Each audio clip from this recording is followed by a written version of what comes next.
कहाँ तक कराया था कल लास्ट में?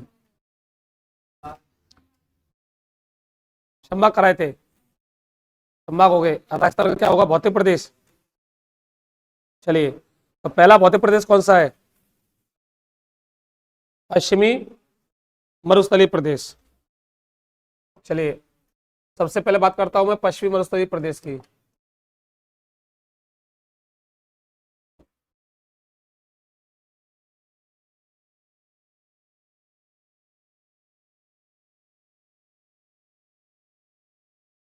पश्चिमी मरुस्थलीय प्रदेश,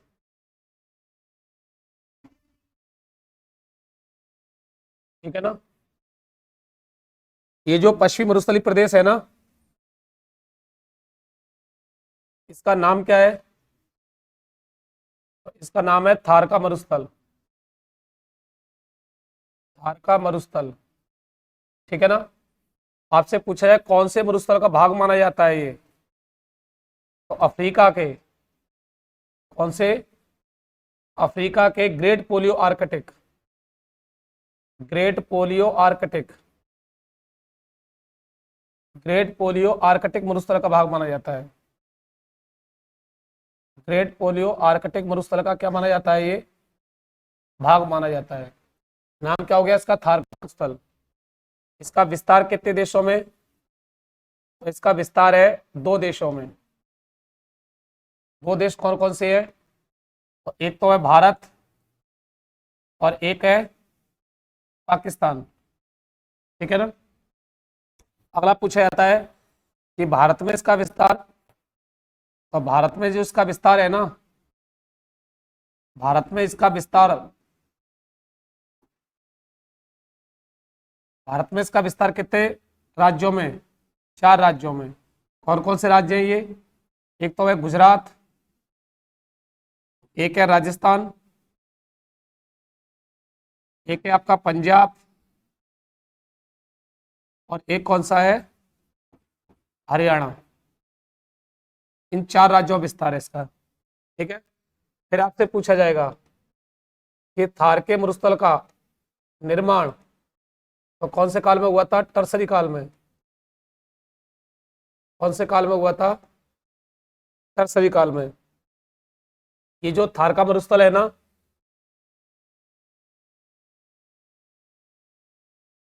क्षेत्रफल की दृष्टि से, क्षेत्रफल की दृष्टि से, क्षेत्रफल की दृष्टि से विश्व का कौन सा मरुस्थल है ये? 17वां। और उपोष्णता की दृष्टि से विश्व का कौन सा मरुस्थल है ये? तो उपोष्णता की दृष्टि से विश्व का कौन सा मरुस्थल है ये? 9वां, ठीक है ना? और जैव विविधता की दृष्टि से विश्व का कौन सा मरुस्थल है ये? जैव विविधता, जैव विविधता की दृष्टि से विश्व का कौन सा मरुस्थल है ये? प्रथम। इसके अलावा जनसंख्या घनत्व की दृष्टि से भी, तो जनसंख्या घनत्व की दृष्टि से भी विश्व का कौन सा मरुस्थल है ये? प्रथम। कौन सा मरुस्थल है? प्रथम। तो पश्चिमी मरुस्थल है ना, इसका नाम क्या है अपना? थार। नाम क्या है इसका? ये कौन से मरुस्थल भाग में आता है? अफ्रीका के ग्रेट पोलियो,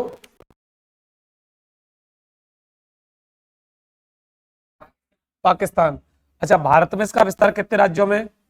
कौन कौन से राज्य? गुजरात, राजस्थान, पंजाब, हरियाणा। अच्छा, निर्माण कब हुआ था इसका? टर्सरी काल में। और क्षेत्रफल की दृष्टि से विश्व का कौन सा मरुस्थल है ये? यानी थार के मरुस्थल से विश्व में कितने बड़े मरुस्थल है? 16। थार के मरुस्थल का क्षेत्रफल की दृष्टि से कौन सा स्थान है? उपोष्णता की दृष्टि से, जो गर्म होता है ना, गर्म और ठंडा, तो जो अंतर होता है उस उपोष्ण, तो उपोष्णता की दृष्टि से कौन सा मरुस्थल है ये? जैव विविधता, जैव विविधता मतलब विभिन्न प्रकार की जो वनस्पति पाई जाती है, तो वनस्पति पाई जाती है, सबसे ज्यादा वनस्पति इसी मरुस्थल में पाई जाती है, विभिन्न प्रकार की। तो जैव विविधता की दृष्टि से कौन सा मरुस्थल है ये? और जनसंख्या घनत्व की दृष्टि से भी क्या है? प्रथम। सर्वाधिक जनसंख्या इसी मरुस्थल में रहती है। ये बातें समझ में आ गई? पहले तीसरी बातें लिखो मरुस्थल के बारे में। हेडिंग बनाओ थार का मरुस्थल।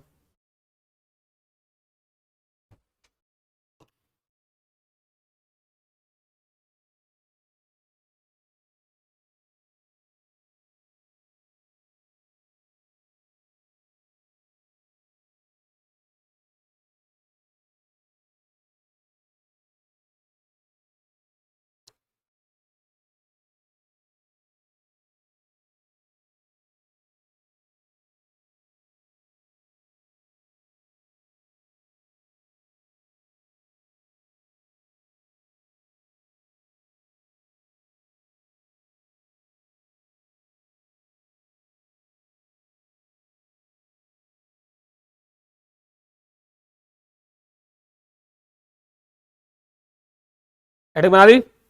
चलिए लिखो, अब अगले पढ़ो, लिखो। इसका नाम थार का मरुस्थल है। इसका नाम थार का मरुस्थल है।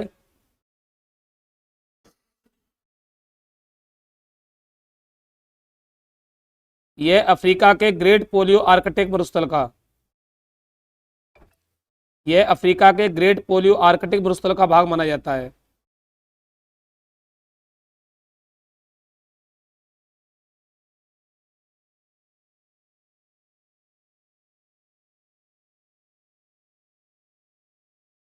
यह अफ्रीका के ग्रेट पोलियो आर्कटिक मरुस्थल का भाग माना जाता है।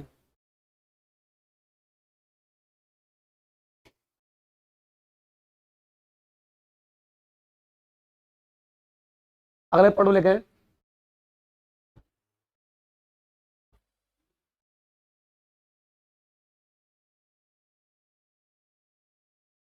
इस मरुस्थल का विस्तार दो देशों में।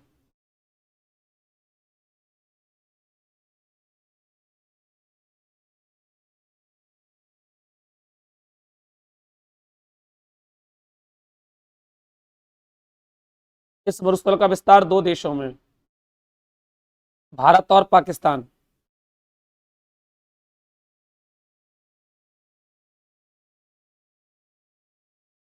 भारत और पाकिस्तान।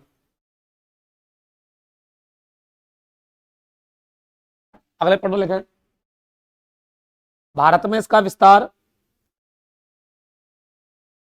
भारत में इसका विस्तार चार राज्यों में।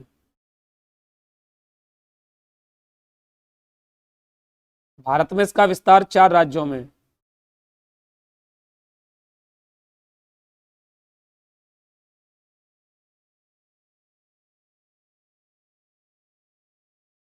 चारों राज्यों के नाम लिख दो। गुजरात, राजस्थान, पंजाब, हरियाणा। सर्वाधिक कर देना राजस्थान में। सर्वाधिक कहां पर है? राजस्थान में।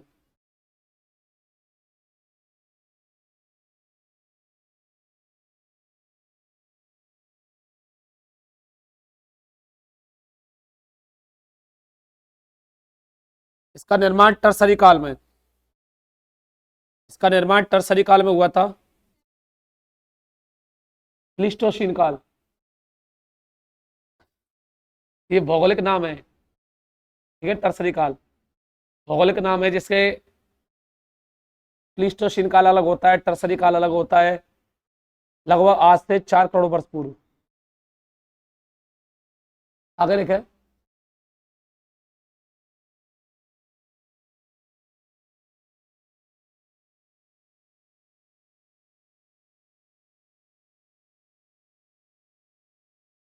क्षेत्रफल की दृष्टि से यह विश्व का, क्षेत्रफल की दृष्टि से यह विश्व का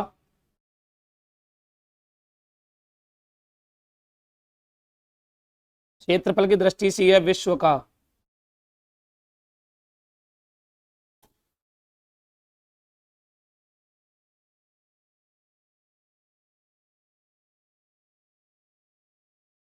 17वां मरुस्थल है। क्षेत्रफल की दृष्टि से यह विश्व का 17वां मरुस्थल है।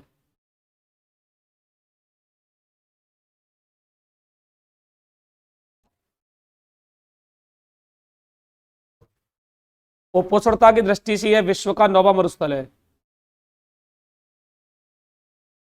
उपोष्णता की दृष्टि से यह विश्व का 9वां मरुस्थल है।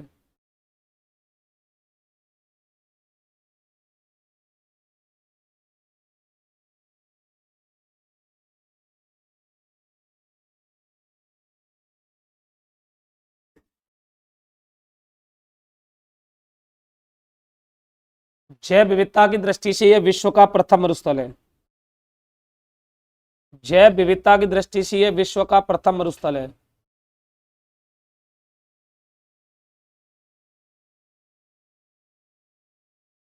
जैव विविधता की दृष्टि से यह विश्व का प्रथम मरुस्थल है।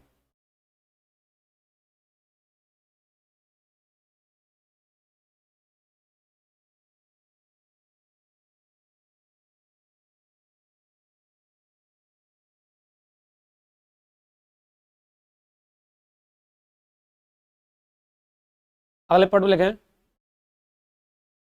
जनसंख्या घनत्व की दृष्टि से यह विश्व का प्रथम मरुस्थल है। हेलो, हाँ, नमस्कार, बोलो सर। घर पे ही हूँ, घर पे गया था।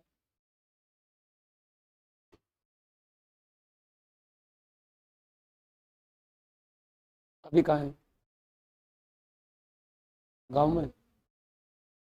आज क्या है, धौलपुर आ जा। आज क्या है, धौलपुर आ जा। आदेश है ये, आदेश है ये। और क्या, अभी क्लास में थोड़ी देर बाद बात करेंगे, ठीक है? अच्छा, ठीक। क्या बोला है मैंने? जनसंख्या घनत्व की दृष्टि से क्या है, विश्व का प्रथम मरुस्थल है। तो ये बात क्लियर हो गई। तो अपने मरुस्थल का नाम क्या है? मरुस्थल का नाम क्या है? और कौन से मरुस्थल का भाग है ये? अफ्रीका के। कौन से मरुस्थल का? ग्रेट पोलियो आर्कटिक मरुस्थल का। विस्तार कितने देशों में इसका? भारत। और भारत में इसका विस्तार कितने राज्यों में? गुजरात, राजस्थान, पंजाब। और सबसे ज्यादा कौन से में? अच्छा, निर्माण कौन से काल में हुआ सा? अच्छा, क्षेत्रफल की दृष्टि से कौन सा है ये? और उपउष्णता की दृष्टि से विश्व का, जैव विविधता की दृष्टि से, और जनसंख्या घनत्व की दृष्टि से प्रथम मरुस्थल है। ठीक है, आगे क्या याद रखना है आपको इसके बारे में? देखो आगे क्या बात याद रखनी है कि जो थार का मरुस्थल है ना, थार का मरुस्थल, ठीक है ना, तो इसमें आपको पूछा जाए कैसी मृदा पाई जाती है, तो इसमें रेतीली या बलुई मृदा पाई जाती है। रेतीली या बलुई मृदा पाई जाती है।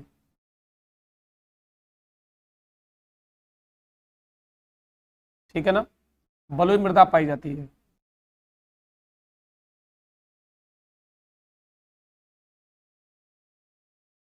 ठीक है ना। अब आपसे पूछा जाए कि थार के मरुस्थल में सबसे ज्यादा कौन सा अपर्दन होता है, तो सबसे ज्यादा पवन अपर्दन होता है। पवन द्वारा क्या होता है? अपर्दन होता है। पवन द्वारा क्या होता है? अपर्दन होता है। अब आपसे पूछा जाए कि थार के मरुस्थल में वनस्पति कौन सी पाई जाती है, तो थार के मरुस्थल में जो वनस्पति पाई जाती है उसे क्या कहते हैं? कटीली या जीरोफाइट। या वनस्पति कौन सी पाई जाती है? कटीली या फिर जीरोफाइट वनस्पति पाई जाती है।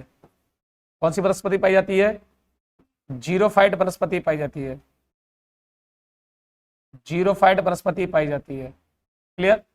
अगले पॉइंट में पूछा जाए आपसे कि जो थार का मरुस्थल है ना, इस थार के मरुस्थल में सबसे ज्यादा कौन सी चट्टानें पाई जाती हैं, तो अवसादी चट्टानें पाई जाती हैं। कौन सी चट्टानें? अवसादी चट्टानें पाई जाती हैं। इसलिए यहाँ पर कौन से खनिज सर्वाधिक जीवाश्म खनिज पाए जाते हैं? कौन से खनिज पाए जाते हैं? जीवाश्म खनिज पाए जाते हैं थार के मरुस्थल में। अब आपसे पूछा जाए कि इसका विस्तार राजस्थान के कितने क्षेत्रफल पर है, तो इसका विस्तार जो राजस्थान में है ना, राजस्थान के 1,75,000 वर्ग किलोमीटर में, 1,75,000 वर्ग किलोमीटर में। राजस्थान के कितने भाग पर इसका विस्तार है, और राजस्थान में इसका 2/3 भाग पर विस्तार है। राजस्थान के कितने भाग में? 2/3। कितने प्रतिशत में? यदि प्रतिशत पूछा जाएगा तो 61.11% भूभाग में इसका विस्तार है। अच्छा, इसकी लंबाई पूछी जाएगी आपसे, तो इसकी लंबाई क्या आएगी, तो लंबाई है 640 किलोमीटर। राजस्थान की बात कर रहा हूं मैं। राजस्थान में लंबाई कितनी है? 640 किलोमीटर। अब आपसे इसकी चौड़ाई पूछी जाए कि थार के मरुस्थल की चौड़ाई कितनी है, तो आपको बतानी है 300 किलोमीटर। कितने किलोमीटर है? 300 किलोमीटर। और यदि आपसे इसकी औसत ऊंचाई पूछी जाए तो औसत ऊंचाई कितनी आ जाएगी? 200 से 300 मीटर। 200 से 300 मीटर। ये किलोमीटर में, ये मीटर में, ध्यान रखना। तो ये जो थार का मरुस्थल है ना, थार के मरुस्थल का में कौन सी मृदा पाई जाती है? रेतीली या बलुई मृदा पाई जाती है। इसमें सबसे ज्यादा अपर्दन किससे होता है? पवन द्वारा अपर्दन होता है। यहाँ पर वनस्पति कौन सी पाई जाती है? कटीली। इसको क्या कहते हैं? जीरोफाइट वनस्पति कहते हैं। यहाँ चट्टान कौन सी पाई जाती है? इसलिए सबसे ज्यादा खनिज कौन से पाए जाते हैं? जीवाश्म। एक और पूछ सकता है आपसे, यहाँ जलवायु कौन सी पाई जाती है, तो थार के मरुस्थल में जलवायु कौन सी पाई जाती है? शुष्क एवं अर्ध शुष्क। जलवायु कौन सी पाई जाती है यहाँ पर? शुष्क और अर्धशुष्क प्रकार की जलवायु पाई जाती है। शुष्क और अर्धशुष्क प्रकार की क्या पाई जाती है? जलवायु पाई जाती है। ठीक है ना। आपसे ये भी पूछ सकता है यहाँ औसत वर्षा कितनी होती है? तो थार के मरुस्थल में जो औसत वर्षा होती है ना, औसत वर्षा 0 से 40 सेंटीमीटर, यहाँ पर क्या होती है? औसत वर्षा होती है। अच्छा, राजस्थान में इसका विस्तार कितने क्षेत्रफल पर है? तो राजस्थान में इसका विस्तार 1,75,000 वर्ग किलोमीटर में इसका विस्तार है। अच्छा, राजस्थान के कितने भूभाग पर है इसका विस्तार है? 2/3 भूभाग पर। ठीक है। और कितने प्रतिशत भूभाग पर है? 61.11%। लंबाई कितनी है? 640 किलोमीटर।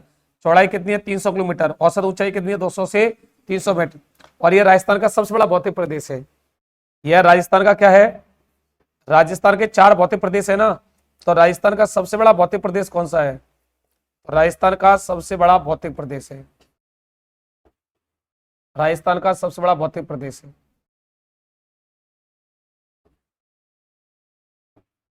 क्लियर?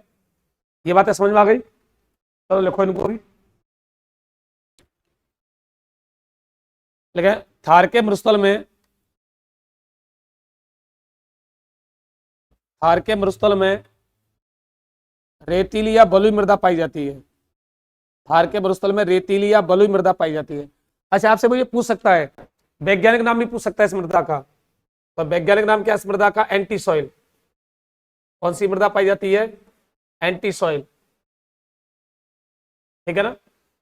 तो थार के मरुस्थल में रेतीली या बलुई मृदा पाई जाती है।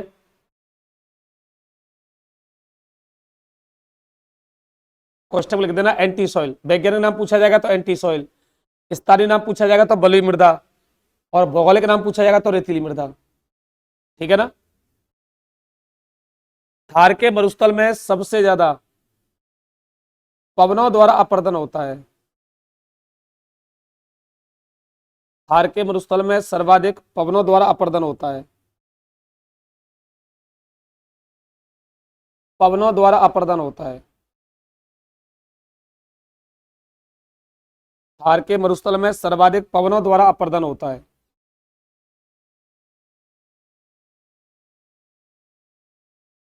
किसके द्वारा अपर्दन होता है? पवनों द्वारा अपर्दन होता है।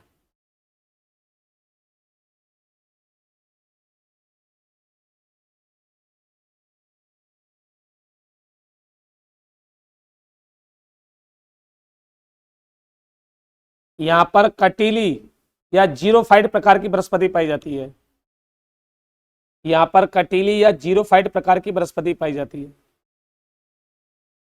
कटीली या जीरोफाइट प्रकार की वनस्पति पाई जाती है।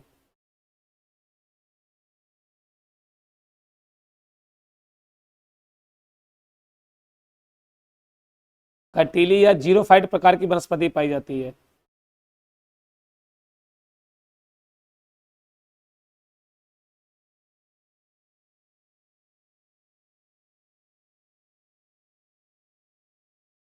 अगले पढ़ो लिखे।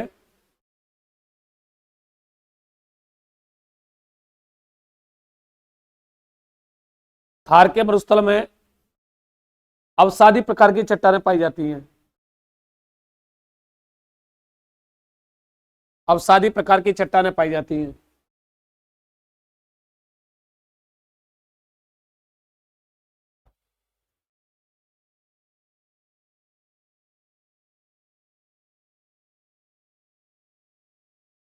इसलिए इसमें सर्वाधिक जीवाश्म खनिज पाए जाते हैं।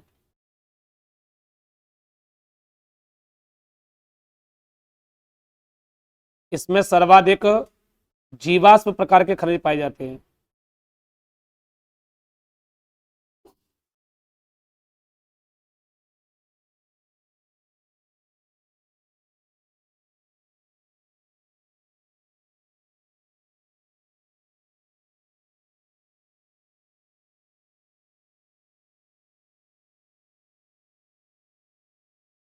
क्लियर?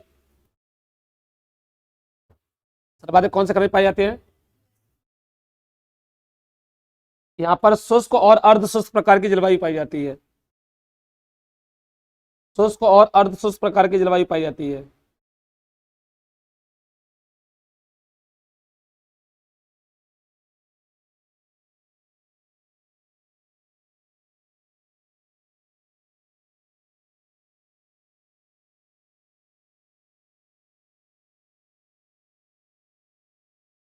औसत वर्षा 0 से 40 सेंटीमीटर।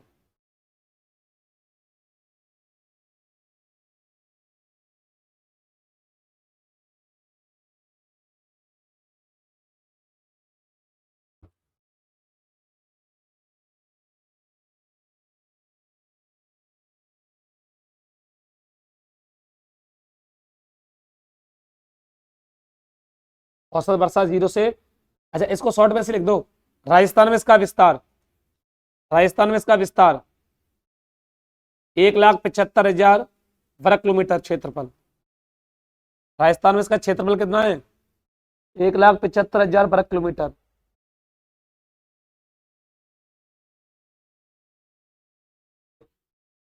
एक लाख 75,000 वर्ग किलोमीटर। भाग लिख दो, 2/3 भाग पर विस्तार।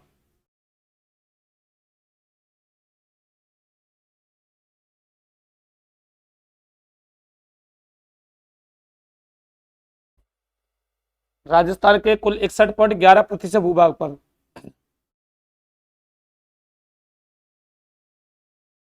61.11% भूभाग पर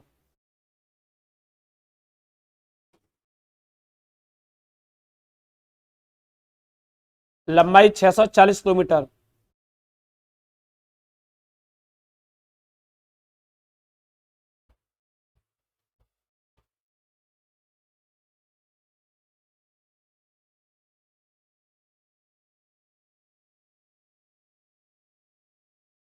चौड़ाई 300 किलोमीटर।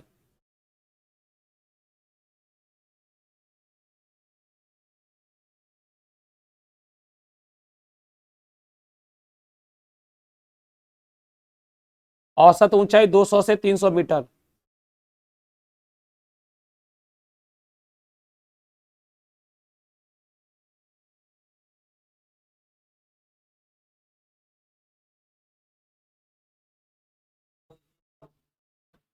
औसत ऊंचाई 200 से 300 मीटर। 200 से 300 मीटर। और नीचे नोट डाल के लिख दो, यह क्षेत्रफल की दृष्टि से राजस्थान का सबसे बड़ा भौतिक प्रदेश है।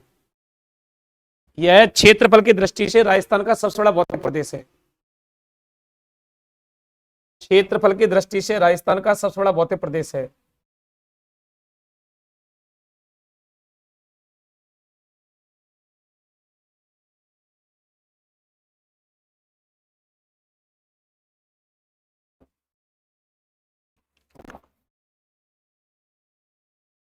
क्षेत्रफल की दृष्टि से राजस्थान का क्या है?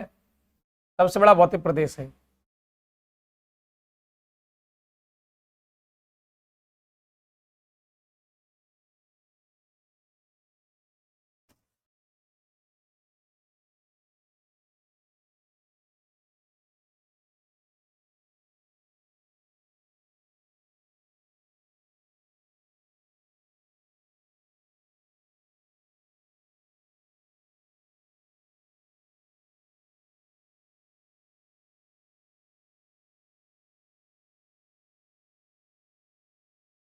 भारत का जो मरुस्थल है ना, इसको अध्ययन की दृष्टि से दो भागों में बांटा गया है, शुष्क मरुस्थल और अर्ध शुष्क मरुस्थल। अर्ध शुष्क मरुस्थल, ठीक है ना। शुष्क मरुस्थल को क्या कहते हैं? राठी प्रदेश। अर्ध शुष्क मरुस्थल को क्या कहते हैं? बांगड़ प्रदेश, ठीक है ना। इसमें जो वर्षा होती है वो 25 से 50 सेंटीमीटर। इसमें वर्षा कितनी होती है? 25 से 50 सेंटीमीटर।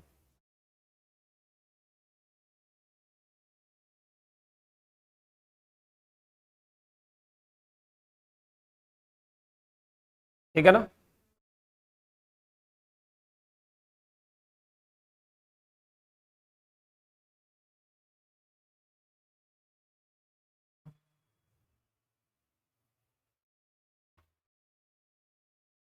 ये आपका क्या है? अरावली है।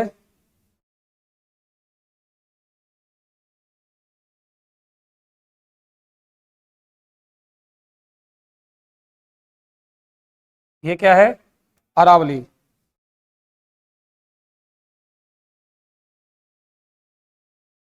ठीक है ना। और ये है आपका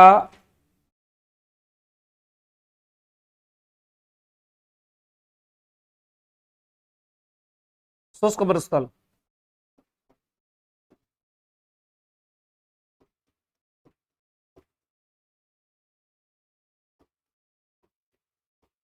ये कौन सा मरुस्थल है?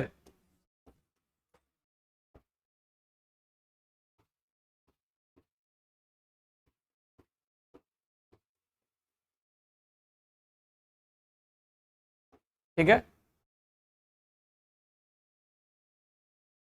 और ये है आपका अर्ध शुष्क मरुस्थल।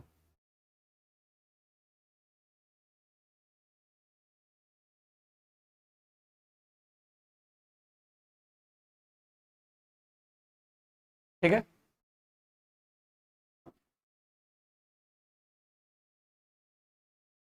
अर्ध शुष्क मरुस्थल।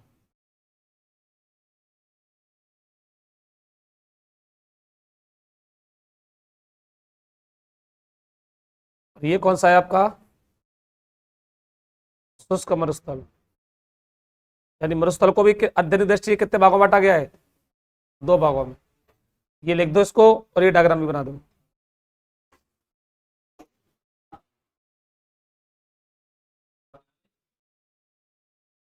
बनाना पड़ेगा।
लिखा सब लोगों ने?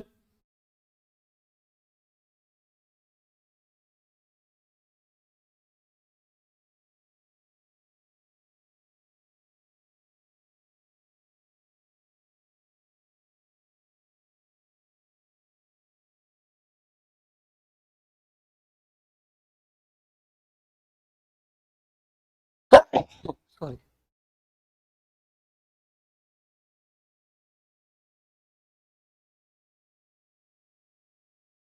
आगे चले। अब पहले किसकी बात कर रहा हूं मैं? शुष्क मरुस्थल की बात कर रहा हूं मैं। पहले किसकी बात कर रहा हूं मैं? शुष्क मरुस्थल की।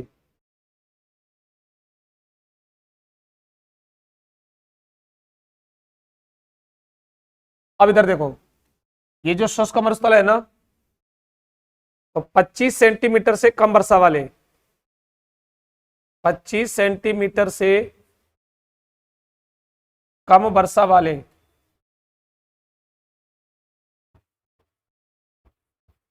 क्षेत्र को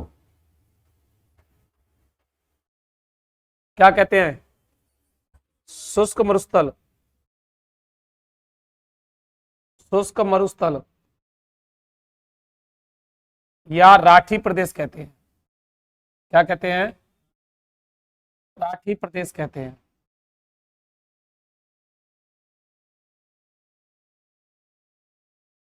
पहली बात, शुष्क मरुस्थल को भी अध्ययन की दृष्टि से दो भागों में बांटा गया है। शुष्क मरुस्थल को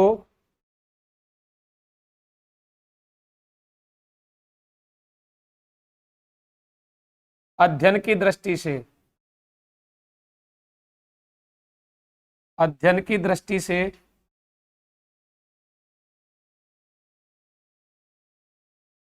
दो भागों में बांटा गया है।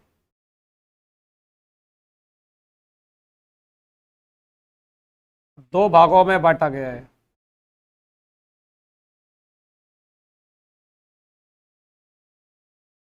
ठीक है ना? कौन कौन से मरुस्थल?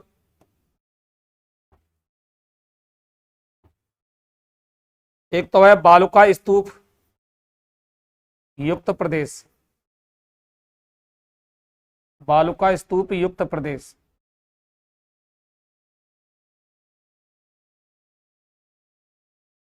और इसका विस्तार कितने भूभाग पर है?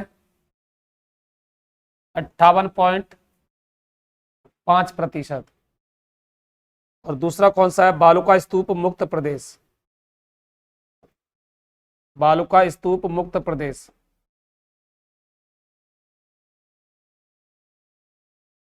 मुक्त प्रदेश, इसका विस्तार 41.5% भूभाग पर है। ठीक है ना?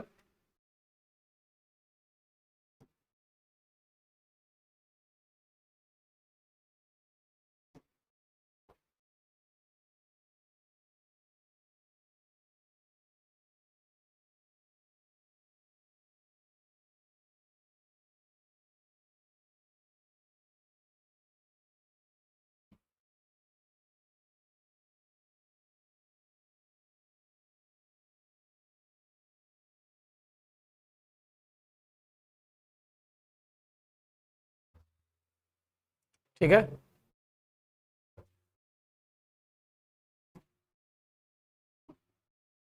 ये वाला पोर्शन कौन सा हो गया आपका?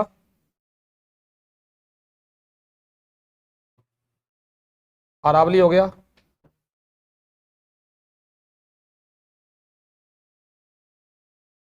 ठीक है। अच्छा, एक तो वो बालू का स्तूप है जिस पर क्या पाए जाते हैं, एक तो बालू का स्तूप वाला जिन पर क्या पाए जाते हैं? बालू का स्तूप पाए जाते हैं। ये वाला पोर्शन है।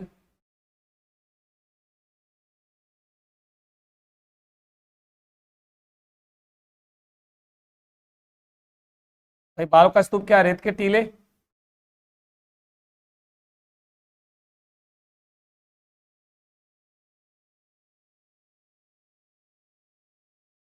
और एक मरुस्थल कौन सा है इसमें बालू का स्तूप नहीं पाए जाते?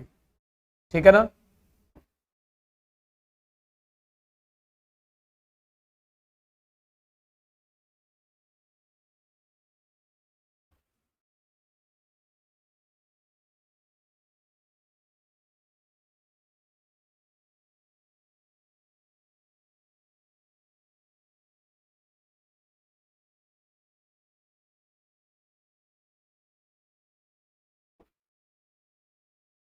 ठीक है। ये कौन सा हो जाएगा?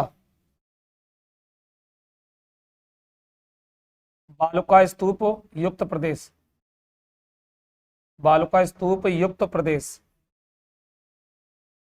युक्त प्रदेश। और ये वाला कौन सा हो जाएगा? बालुका स्तूप मुक्त प्रदेश। बालुका स्तूप मुक्त प्रदेश। ठीक है, ये वाला लिख दो और ये वाला डायग्राम बना दो।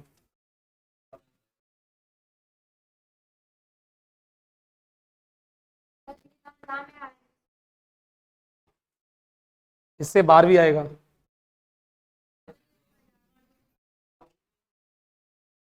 क्या हुआ?